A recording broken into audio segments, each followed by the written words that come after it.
Vijay Devarakonda betting apps అని రాసిన media channels అవి రిమూవ్ చేయాలి. నేను చేసింది గేమింగ్ యాప్కి ఎండోర్స్మెంట్. గేమింగ్ యాప్స్కి బెట్టింగ్ యాప్స్కి అసలు సంబంధం లేదు. గేమింగ్ యాప్స్ అనేవి లీగల్. నేను A23 అనే యాప్ గేమింగ్ యాప్ అని క్లారిటీ ఇచ్చాను. ఈ గేమింగ్ యాప్స్ ఇండియా క్రికెట్ టీంకి, ఇండియా విమెన్స్ క్రికెట్ టీంకి, ఇండియా ఒలింపిక్ టీంకి, IPL, కబడ్డీ టీంలకు స్పాన్సర్స్ చేస్తాయి. నా బ్యాంక్ లావాదేవీలు అన్నీ కూడా ఈడీకి సమర్పించాను.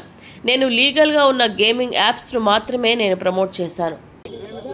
ఇప్పుడు మీ ఛానళ్ళల్లో హెడ్లైన్స్ స్క్రోలింగ్లో ఇల్లీగల్ బెట్టింగ్ యాప్స్లో నాకు పిలిచారని స్క్రోలింగ్ నడుస్తుంటుంది, హెడ్లైన్స్ నడుస్తుంటుంది నాకు తెలుసు.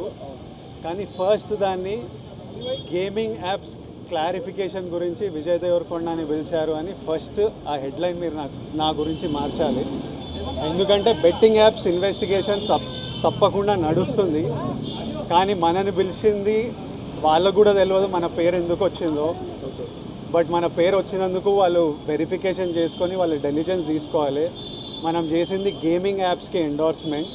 గేమింగ్ యాప్కి బెట్టింగ్ యాప్కి అసలు సంబంధమే లేదు. గేమింగ్ యాప్స్ అనేటివి completely legal, recognised by the government, licensed as a business. వాళ్ళకి GSTలు, TDSలు, కంపెనీలు, it's fully registered, recognised by supreme court and various state governments. అది గేమింగ్ యాప్. అటువంటిది A23.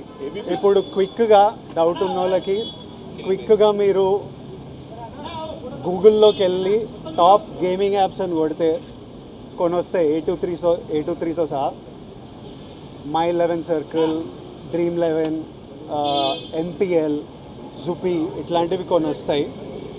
ఇవన్నీ రిజిస్టర్డ్ గేమింగ్ యాప్స్. ఇవన్నీ మన ఇండియన్ క్రికెట్ టీమ్కి స్పాన్సర్, మన ఇండియన్ ఒలింపిక్స్ టీమ్కి స్పాన్సర్, మన ఇండియా విమెన్స్ క్రికెట్ టీమ్కి స్పాన్సర్, IPLకి, NPL ఒకదానికి అఫీషియల్ స్పాన్సరు, వేరియస్ కబడ్డీ లీగ్కి, వాలీబాల్ లీగ్కి అన్నిటికీ వీళ్ళు స్పాన్సర్ చేస్తారు. ఎందుకంటే these are completely legal entities. Indian Olympics టీమ్కి స్పాన్సర్ చేయాలంటే లీగల్ ఉండాలా వద్దా? సో ఫస్ట్ ఆఫ్ ఆల్ ఈ గేమింగ్ యాప్స్ని, ఇల్లీగల్ బెట్టింగ్ యాప్స్ని మీరు సపరేట్ చేయాలి. అది జర్నలిస్ట్గా మీ రెస్పాన్సిబిలిటీ.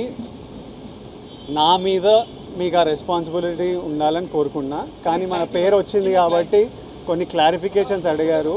ఆ clarification account details, transaction details ఏంటి ఆ కంపెనీ అవన్నీ పంపించేసినాము. ఇంతటితో సమాప్తం.